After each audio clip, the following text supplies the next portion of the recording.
I feel when I'm talking with you, I don't always come from the truest place.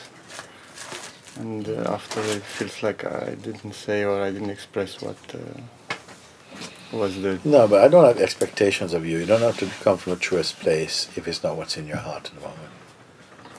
No, I mean the sense that I don't express what I really want to express, more like this. Okay, what you really want to express.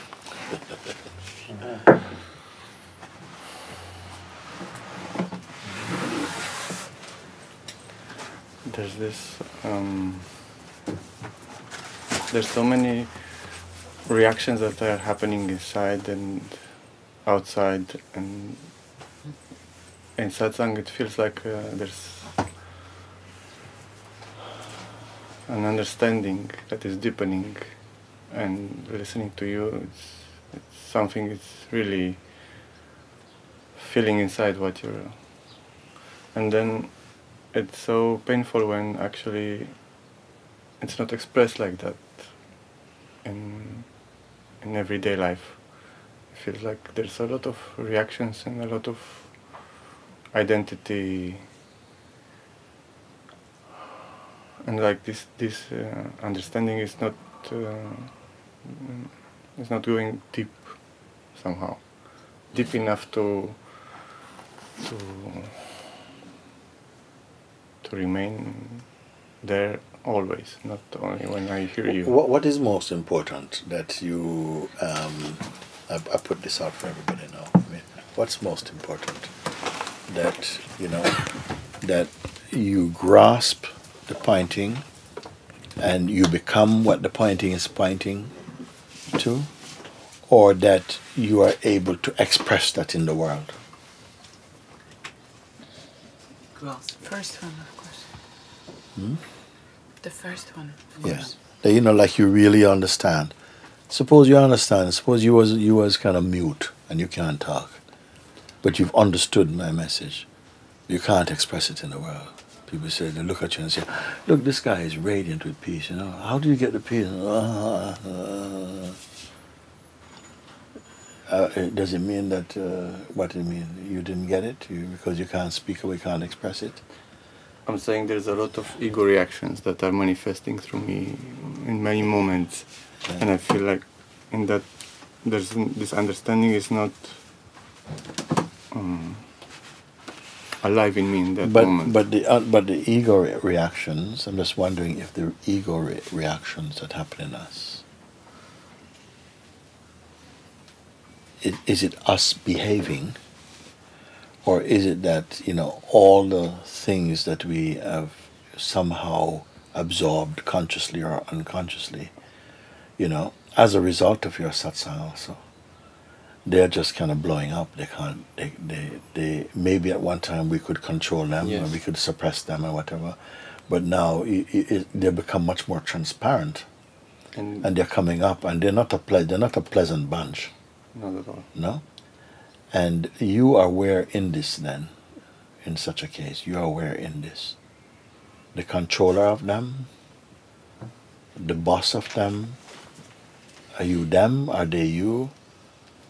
Are you, because now it seems you're the disappointed one. The role is that disappointed in you. I think a part of the ego is a kind of watching and judging what's going on and expecting, like, pretending to observe. I mean, observing, but observing and judging, not observing. And that's, I think, the ego that started to form more since I started this spiritual path, let's say, observing, but because ego can observe also, but it has become the one that observes, but also judges what observes.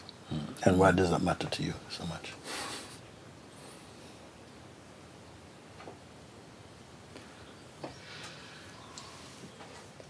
It's just a habit.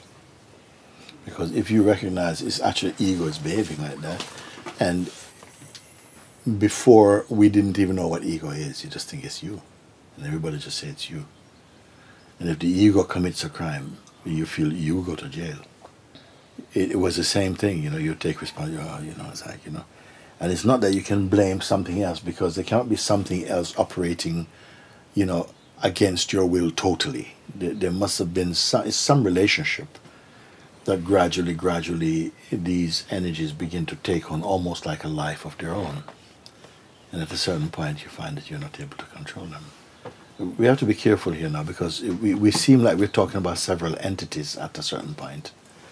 Like one is, the mind, which was at first just sort of like, well, at first we can say as far back as we can go, we didn't know the difference between our mind and us. We never even used that language, We just said that that's just how it is, and this is how I feel, and I can't change how I am, and this type of thing.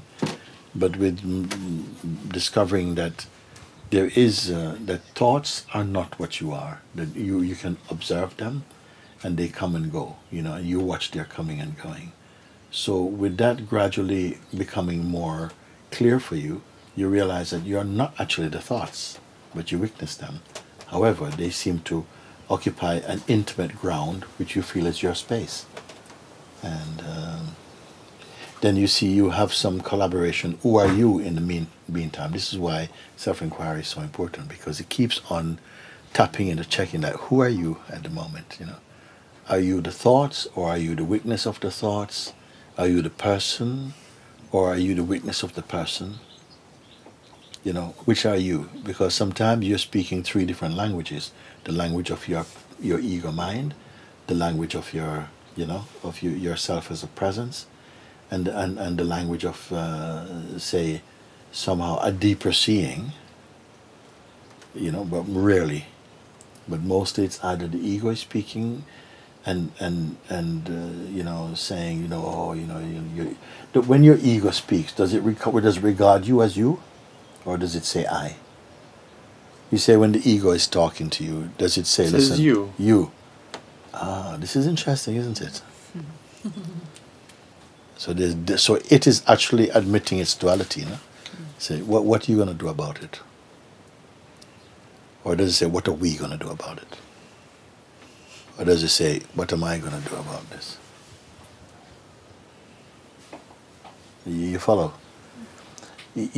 At one time you would not have said that, He would not have referred to you.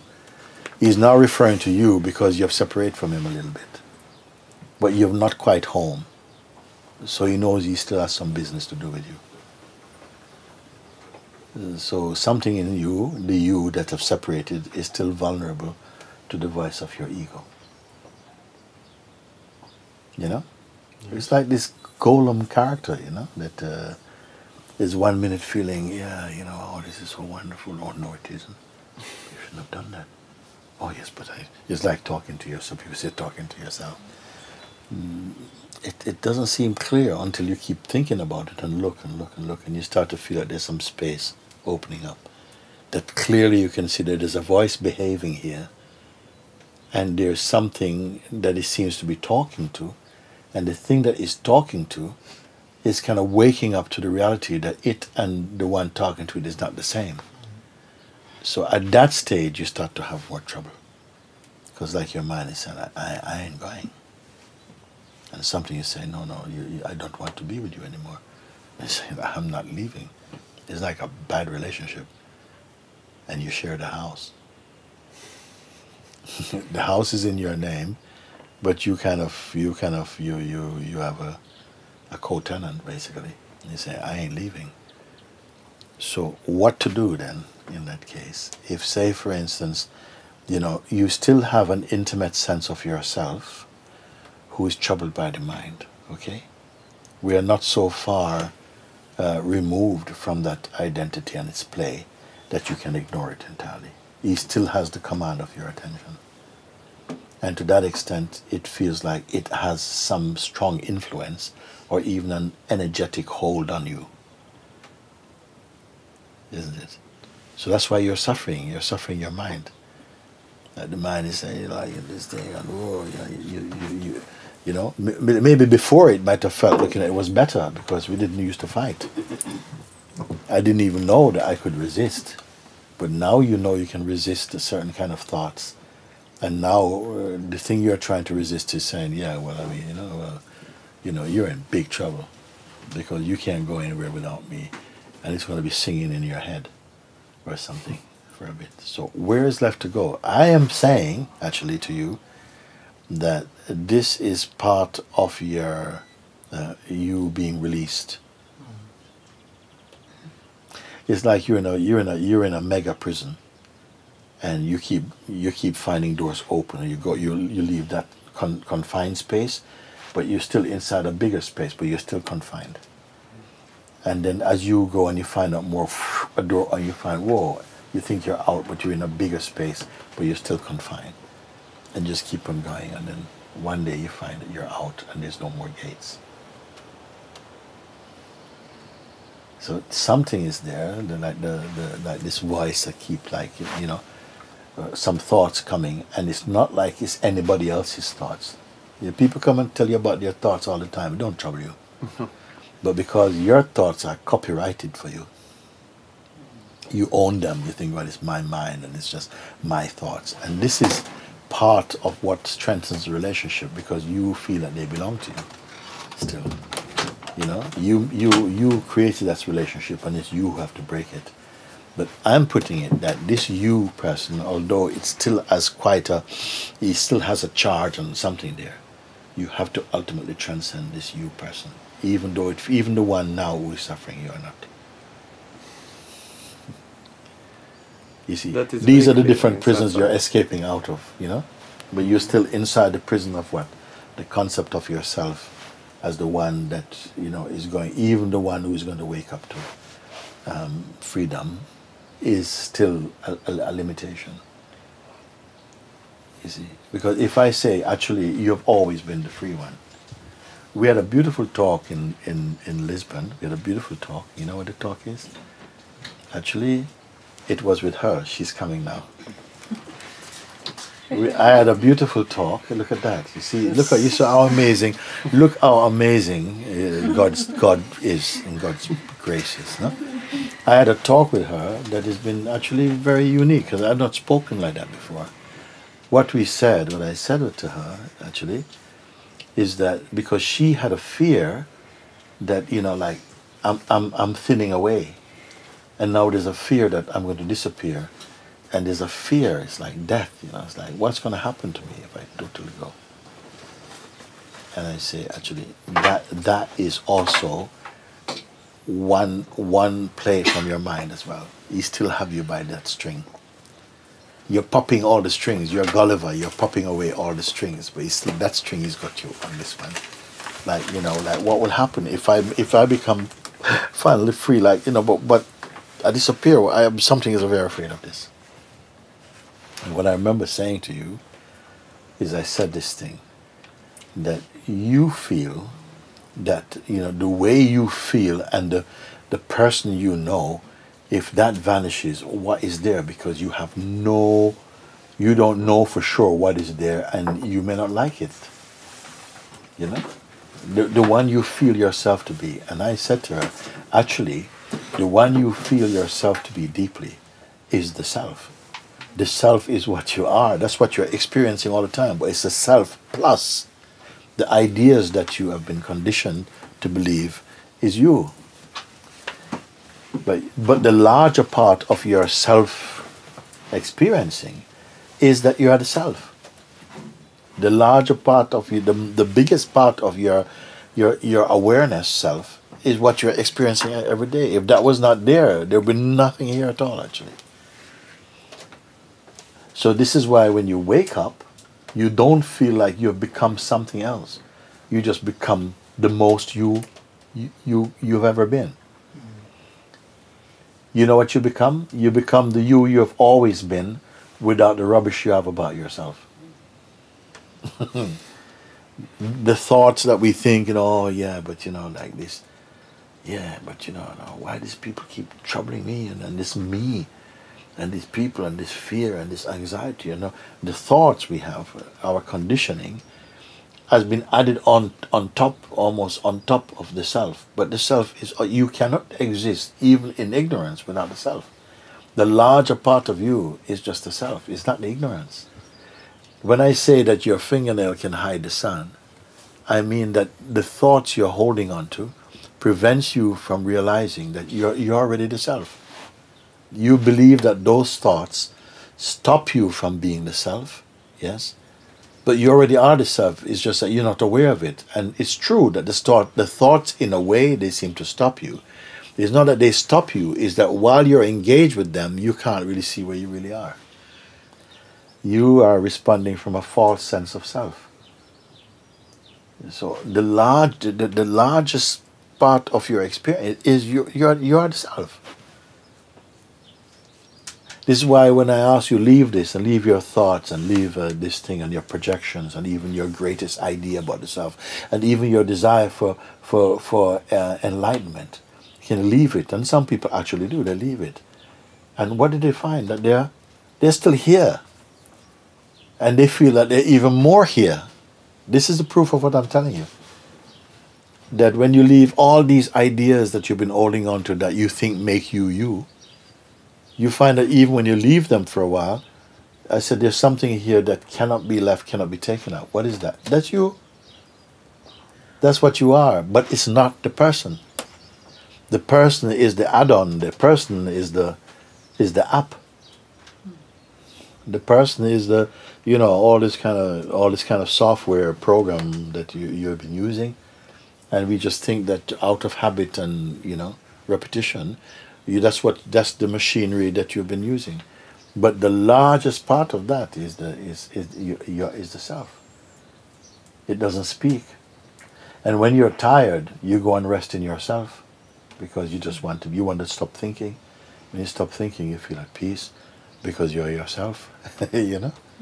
It's not that when you wake up, I'm going to just vanish. You're going to be grateful for that vanishing.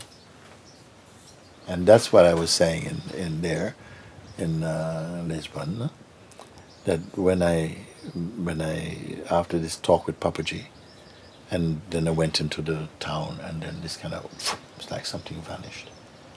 And I've been using this expression that something vanished. I vanished, and then people, I don't know how they hear that, because it is true.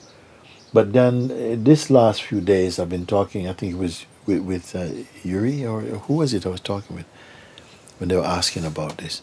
And what I actually said for the first time, I says, I couldn't remember myself. I couldn't remember who I am. And that's more probably what's true. I couldn't find the context of the way that I've been remembered, of the way of the person I thought I was. I couldn't remember that person. It was not there. By Master's grace, it was not there. But of course, when I say, but I vanished, who witnessed the vanishing? It's from the self. Now I'm speaking from the self. Without my usual attached projections of myself, I couldn't find that. And that's when actually I could see, like Papaji became the expansive.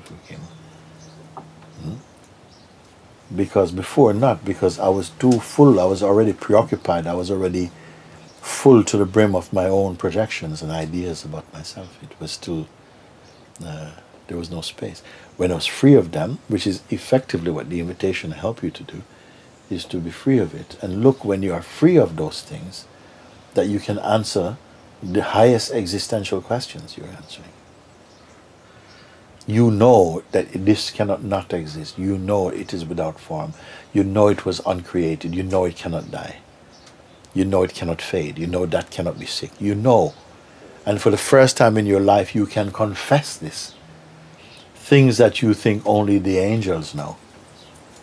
There are things that they say not even the angels know.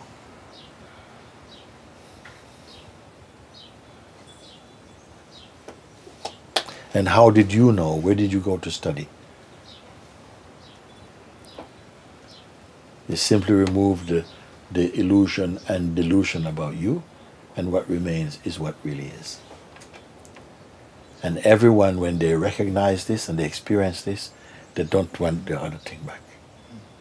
Why?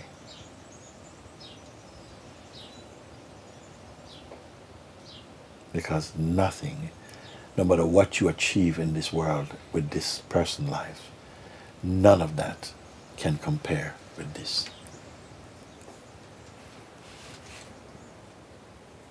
No matter what you have achieved.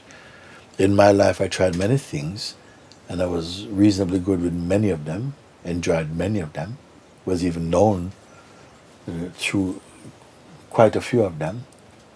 But when I woke up to the truth of what I am, I could never go back to any of those things. None of them compare to what this is. And in some subconscious way, I've been searching for this, but I was not aware it is this. What are you searching for? You're searching to get rid of the seeming presence of what you're not. What you're searching for is to get away from living and believing in the thing you're not. Because the moment you discover it, you come to contentment and peace. You recognize, thank you, I am here. You recognize, thank you. And gratitude comes. And every soul knows this gratitude. Because when you realize it, you realize how long you've been living in the idea of being apart from him. Yes. And the direct experience of it is very much different from the remembering of it. Because from the remembering of it only, it's still a little bit distant. Yes. But when you Why is it distant? Because there's the one who remembers it. You become a rememberer of the self, not the self. And there's a gap. What you remember, that you are.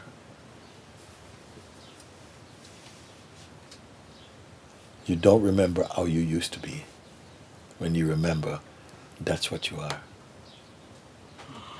This remembering and being is one. Can I ask something? Yeah.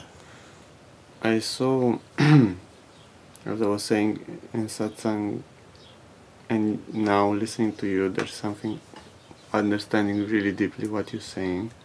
And I watch what's happening, because outside of Satsang, the old mind is coming back, and I'm looking why, like what's, and I think what I saw is there's something connecting with doing. The moment I start doing something, there's an identity. You know what the mistake is?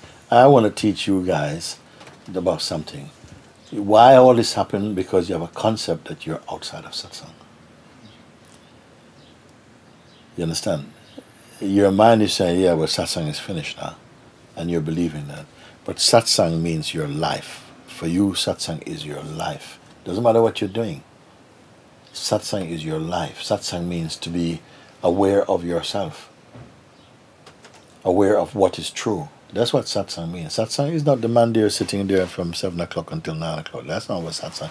That's the formality. That's the form that Satsang take in its concentrated form when we are actually looking and you're not allowed to be involved in anything else right now.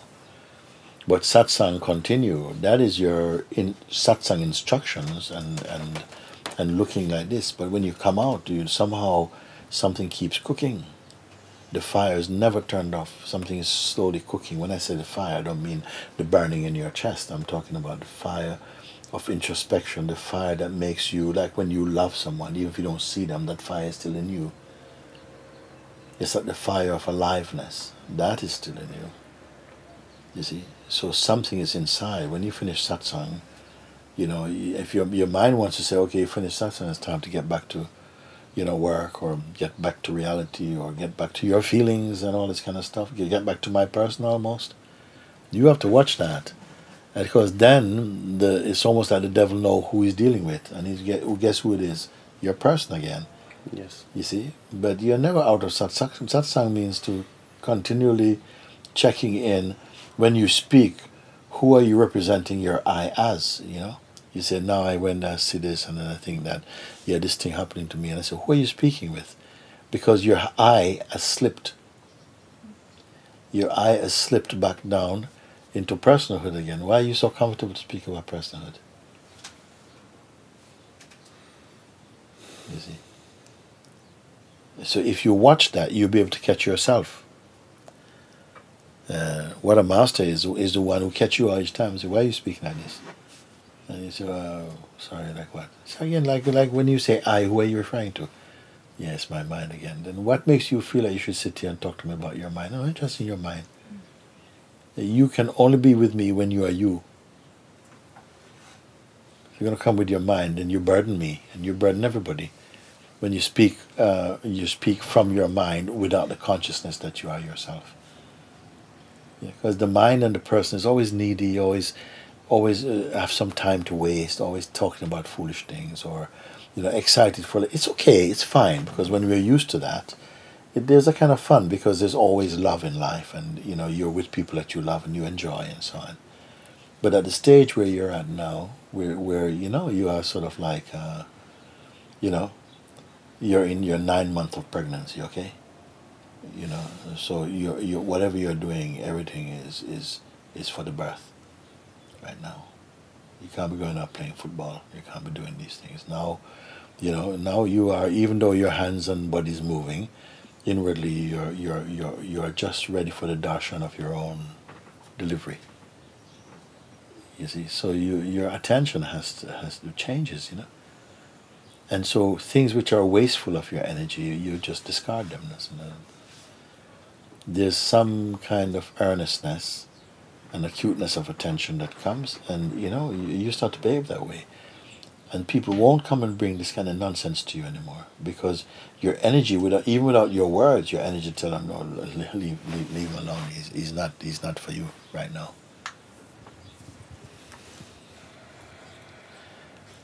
We have to kind of start to develop more of this kind of sensitivity also. Once I tell you what happened, I had a dream one time, and the dream was that I was living in a place, and the beings were very evolved. And people didn't chat or socialize at all. They just worked, And every now and again, when, one felt illumined from the God self, they would just, they'd be ready to speak. And when they're ready to speak, everybody would leave their things and come and sit with them and hear what they had to say. Because everything they said was like spiritual nourishment for everyone. And when they were finished, we knew that they're finished, and everybody would go back to their thing. Another time, another one would be illumined, and they'd come up and everybody would move and be with them. And we'd just be drinking and feeding from each other's presence like that. I had this dream, it was very beautiful. But while we still have the identity of personhood in us, we have a lot of time to spend, in wasteful things. The more you are getting more absorbed in your true nature, those things are not so enticing for you. It's almost as though the ego mind is trying to catch your attention to burn some time, which effectively means to be distracted from yourself. This morning on the way out, we were going out, and I met, and he came to me and he says, "Oh, Guruji, I'm leaving tomorrow, but I've been wondering, because I feel like I'm going home to spend 2 weeks with my family, and I feel like I'm going for compassion reasons, but I'm not sure if it's true, because they're not particularly interested in Satsang or something like that." I don't know if he said those words exactly. And if I'm going there to try and make them happy, they'll only be happy for a little bit and they're gone again. He actually said, how many families I've had throughout my lives that I've tried to be happy with, and it's all gone. I don't even remember who they are. How much times I tried to cheer someone up, but it's just disappeared in the wind. Every time. So, of course, this time, if I go there to just make them happy temporarily, it's also going to be gone. What is the virtue in that, So I said to him, well, actually, it's okay, it's natural to want goodness for others, but it's better to wish for them whatever it is that will bring them to a higher state of consciousness spiritually, rather than feel good moments and have a nice time with your parents, because some nice times we have is just still for your ego, but if you are praying for them, you're blessing them. When you're with them, you're not just there to do family things only, but you're there like as a monk in your heart. You're still with them, but your interactions with them is only for their spiritual upliftment. You don't have to talk spiritual words, but because your presence is pregnant with presence, whether they are aware of it or not, it's going to somehow be affecting their environment and their lives. You don't have to be too concerned about that. You go with a natural feeling. You're going to see your parents, and if it feels natural, go and be with them, and spend time, and don't be thinking I'm doing them good. Just be yourself with them. But I just loved that he could pick out and say, I don't want to just go there for like sentimental reasons, because how many times I've done that? Where's the fruit of that? And I was saying to him that sometimes we love people, but if you do too much for them, you're actually somehow blocking their opportunity to go ahead. Sometimes people have to feel the pain that their minds create. They have to mess up in order to have the aspiration to, Don't play God in it, but God give you wisdom a little bit to see when we overdo things. Sometimes we pamper each other, and it's nice for a little bit, but not all the time. Love has many hands, many ways of expressing itself, but don't just fall into the habit without the wisdom to tell you, look, something guides you that doesn't tell you beforehand. It just tells you in the moment. It's not even if something speak in the moment. It's not even a conversation. You understand? He's not tell your parents this. He's not talking to you like you're a hodder. You just feel to do that, and that's the most subtle language. Is you just feel to do that. That God is speaking. He's not using a you as a conduit. You are one with your own heart, and so it speaks. It moves directly and more spontaneously. You see, it's not arrogance and it's not blasphemy, because you're praying to be in harmony with God. Then you must be experiencing less and less division and separation from God. How do you know that? Because every time you go and search for yourself, you're finding less there. And at some point you maybe become afraid, like, oh my God, if it's going at this rate, I mean, my God, it might just happen that one day I can't find me. Well, actually, where was the you of yesterday? Where is the you from last week? Where is it? It doesn't really exist. It's only in your mind. It's just your thoughts about you. What was that you? Where actually is the you of yesterday? The real you of yesterday is the self that is here today also. He doesn't experience week and weekends. It's just a one continuous. Even to say the self is continuous is actually not complete, because it didn't start to be continuing. It's always just here. It's the only thing here. Everything is traffic. So when we speak like that, I'm actually speaking two things. One is about the movement and one is about the stillness. There's something that's not changing. And nobody gives it value, because once you pick up the ego, you're in the world of changes. And not only are you in the world of changes, you're trying to stabilize or to make the things that you enjoy stop changing. And the things you don't enjoy to move on. It's a very busy work, that one. And the fruits are very, very, you just be eating seeds, not fruit.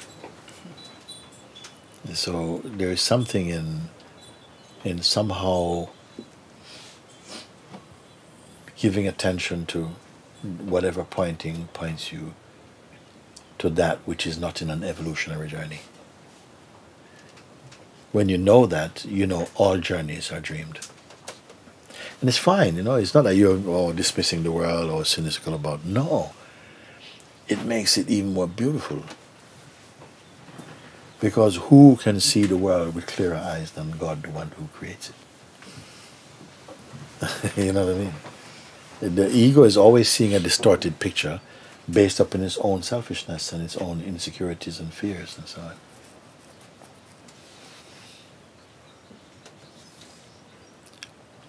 You have to come to the place of zero. Stop. Not a stop moment, just a stop. When you know that which is stop, the stop that never was started is just stop. Something sort of stopped. The restlessness in you stopped. The anxiety stopped. The identity crisis is stopped. That energy stopped. And you experience that stop. That's the most important thing. Then everything that moves is moving in front of that. It's not even called stop. In the beginning, because you were in an agitated movement, you experience the stop. But when you keep on somehow confirming that you are that which is not moving, at a certain point, the sense of stop goes. Because it never was running, so you don't have to say stop, you're here. This person feeling of, but my mind is saying this and so on. I said, I ask you, who is he speaking to? Your mind is saying, who is he speaking to? Is the one the mind speaking to, is this one even trustworthy? Is this one stable?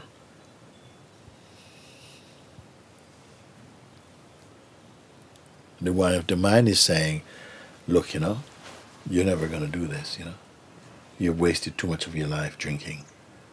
And your brain is all messed up. You're not going to get it this life. You can say whatever you want to say. Why? Because you identify with it. You identify with that voice. So it's going to hurt you. But if you go beyond this voice to see that this voice is also phenomenal, it's just that for a long time it had the what you may say, the label of being the star of the movie.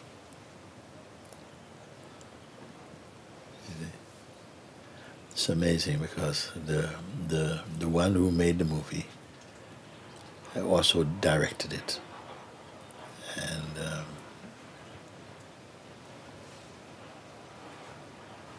and watches it somehow. Stars in it. Huh? And stars in it. And stars in it. And guess what happened now? From his point of view, actually, everything in the movie is important to the movie. The bad guy is very important because he gives contrast. If you had a movie that everybody's good guys, I don't think you're not gonna have a blockbuster anyway. You need the contrast, the adventure of of duality. And but in this movie, the one acting has to see that he's acting. He can be a brilliant actor, but he sees he's acting. This.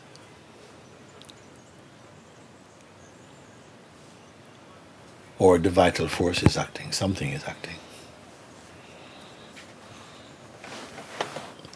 This is why I've been checking in with people all the time. I say, are you following? Can you keep with this? Because the minute you can't, I leave it because I ain't got to waste the words. But yet I know that I could not speak unless there was a listener prepared. Because my listening doesn't start from my mind and my person, my speaking.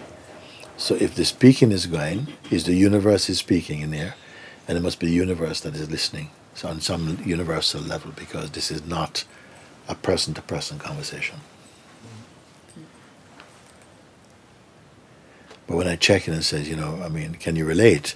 And people say, yes, we can. In that moment they say, yes, they can, they heighten their receptiveness.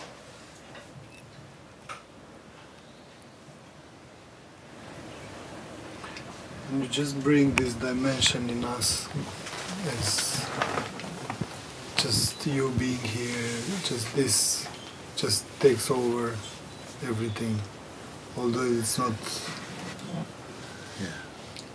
it becomes understanding. It just opens up your being, Yes. you know, on a conscious level. It's like, you know, you take a full lung of breath, everything becomes, it's like you're functioning and all pistons are going, you know, you're not just running on, you know, on that little small,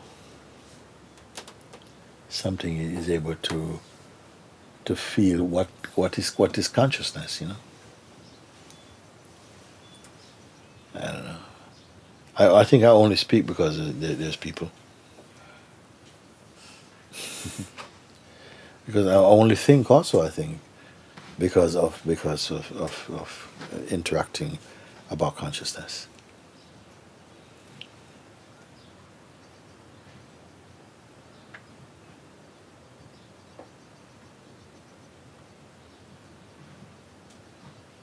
You have to see that consciousness is invisible to the human eye, to anybody's eye.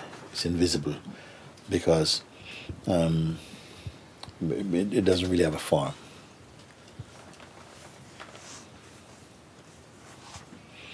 If consciousness could take a form, what it would look like.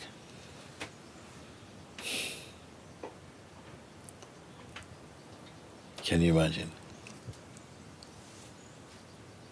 If consciousness took form and the form looked like you, what do you think is you?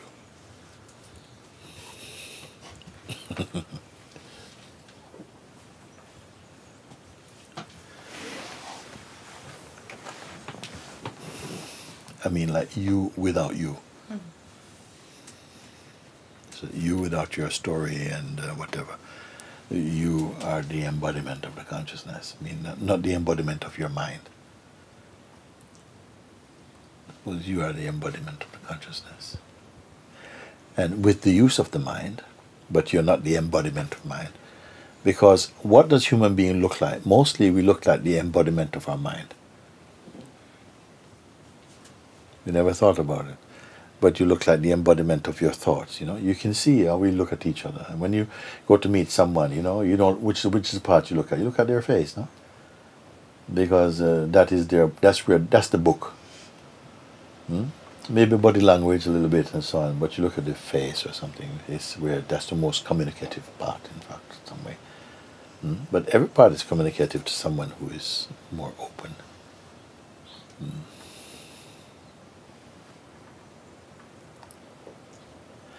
And the face tells you a little bit of something, how much peace there is in you. Just like when somebody speaks with you, when you're listening to somebody speak, whatever they're telling you, you might think, well, most people think, well, they're speaking the truth, they're telling you the truth. But what are they actually telling you? They're only showing you and telling you what's in their mind. The words of a good person will uplift you, inspire you. The words of a bad-minded person will depress you, make you feel heavy. The words and presence. The words of a sage will help to free you. But we listen to people and think that the thing they say, what they're telling you about is true. But it's not what they tell you about that's true. It's how they talk about the thing. It tells you about them. If they are very whinging and criticizing. But that's not the truth about what they're telling you. They're telling you this is the kind of person you're talking to. Should you believe them? Should you keep company with them? If they make you feel heavy and just miserable and just feel like you want to commit suicide or something, or what's the point of life? Like they keep telling you how bad the world is and how things are just getting worse every day. That's what's in their mind. That's not what is. Nobody knows what is.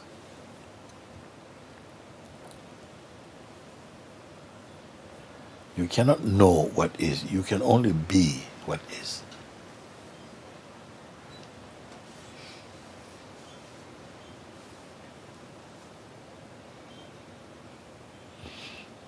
If you see someone generally who is suffering and so on, be sure their mind and their person's got something to do with it.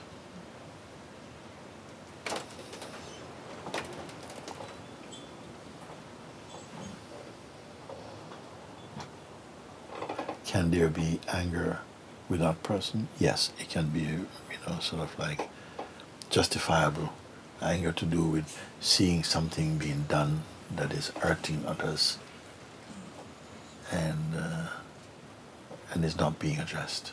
Feeling angry about that, I think is very justified. Feeling about it. More than to feel nothing.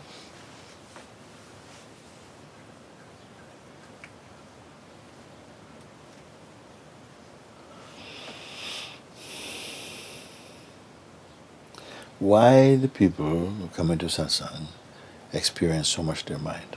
Because sometimes people on the street go, people always talk about them, but they're further ahead than you.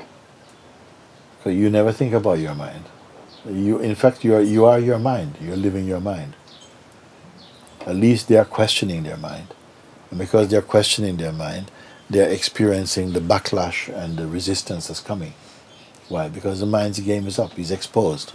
He was playing as you for a long time, and you catch him, and now he has, somehow you catch him, and then he's turning against you in a way. And that's an advancement from just cooperating and just being ignorant, just moving along like you are your mind. Then what's the stage on from exposing the mind? And then it feels like, well, but my mind seems stronger than me. Then is that true? Then I have to ask you, who do you take yourself to be? That the mind is stronger than you. Mind cannot live without you. How can he be stronger than you? He feeds on your self-interest. He feeds on your identity. The more you are identified personally, that feeds the mind. He needs feeding. You can exist without this psychological mind, but it cannot exist without you. It also turns against itself, Babaji, I feel. So then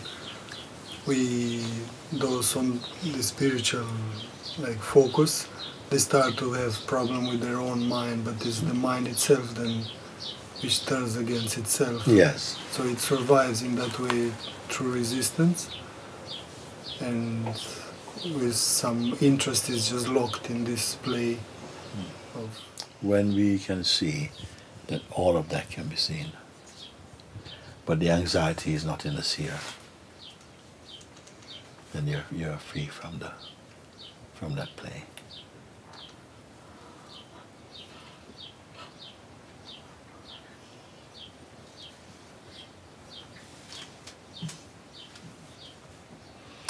Conversations of this nature should really wash you empty, because somehow that which is not true, is recognized as irrelevant. We're giving energy to something. You're giving energy to the untruth and making it appear with a greater sense of reality than it is there. It lives off you. The psychological mind is a parasite that lives off you, who is a little bit a disturbed state of consciousness, a confused kind of form of consciousness. Meaning consciousness is identified with a sense of a person and fluctuates in its expression. So that's why when you can begin to observe without self-interest, already you're cleaning the consciousness. Because the person can only survive being attached to consciousness. If he's not attached to consciousness, he can't survive.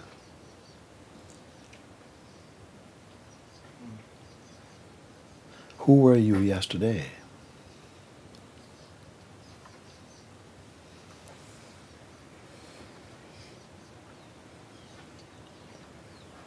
I mean, without memory, even memory is not good enough to retrieve anything. Can you imagine without memory and all? You can't even understand the question. And yet we are living as though we are a historical being. because of memory and the play of the intellect like that. But the world, I've been told, I remember kind of like growing up and with this feeling that, if somebody, is well dressed, it means that they're more intelligent or something, or, that they, they've gotten somewhere in life, and, and that they're more wise than you, or, stupid things, we can't, the nature of the mind is that you can believe the most stupid things and really, really are faithful to it. Because some things say, it's not stupid. God made it like that you should believe stupid things for a while until it gets exposed. And when it gets exposed, sometimes we fight to defend our taboos.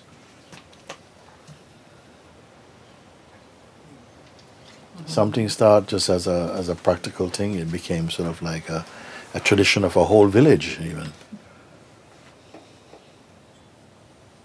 And so do you find that it's not helpful? That it's helpful to remember that old self, so you can compare where you are and see how pathetic that old self was. And at what point do you stop remembering? At a certain point, it's very necessary for you to regularly keep forgetting your old self. Not even as a practice, it just drops by itself. Just like yesterday, if you asked me to run through my day yesterday, it's a big strain for me. Because nothing inside here feels that there's any value to that. To have to try and retrace what I was doing yesterday, for what reason. So some people, however, have a strong feeling that either they have a gift of memory, or they have a belief that it's very, very important to remember things because it might be useful in the future or something. And others feel that they remember things automatically because if it's needed, then God gives it to you to remember. But you cannot go from anything in the past and retrieve it and re-experiencing it as it is, as you.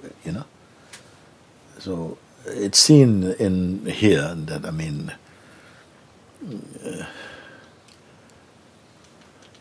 it is not the content of the present that is important for me, but it's the fact that I am always the presence in the present. It's not the content of, I did this and then I did that. That type of way of being has become very, very weak. I don't have any interest in that. I always feel that naturally, in some natural, automatic way, the quintessential things that happen, they stay somewhere in the being. And the rest, largely, most of it is not particularly of any value. The value, if you want to use the word value, which is not true, the value is that you're conscious of your consciousness. The story around that, I don't know where the value in that is much. Unless, some things like we are speaking about, that you have observed, and yeah, there's something in that, just to make things clear. But the story, I don't know how much of that is. When I gave this title of the book, Writing on Water, it came from that. That at a certain point, when I really believed in my life as a person, my history was very important. When I became aware of myself as consciousness, my history is not important.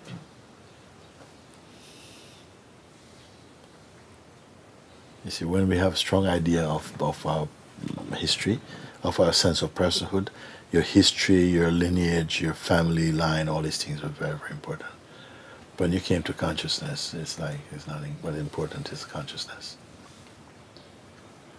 And of course, these things might come up, but I don't have a veneration for them. I don't have wow, this is, my great aunt from so and so, and she used to speak, Cantonese.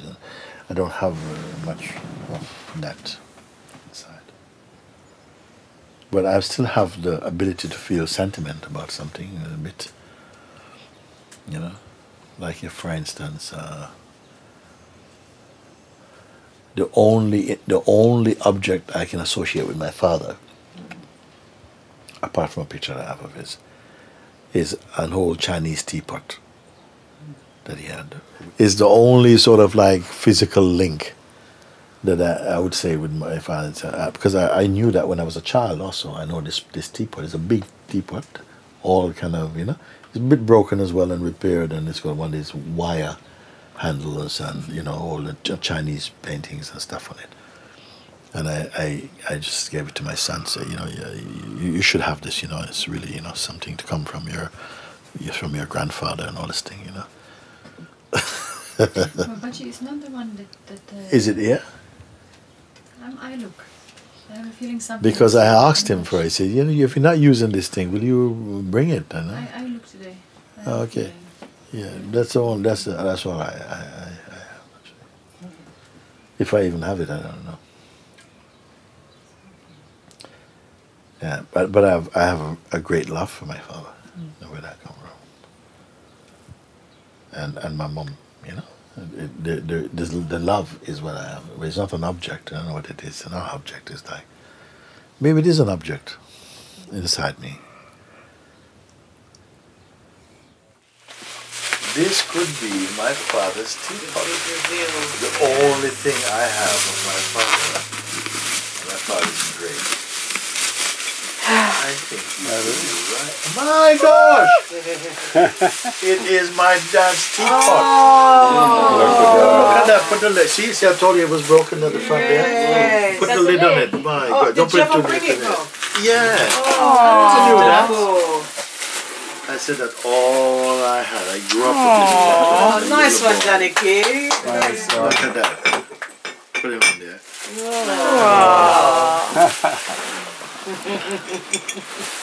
This is all I have.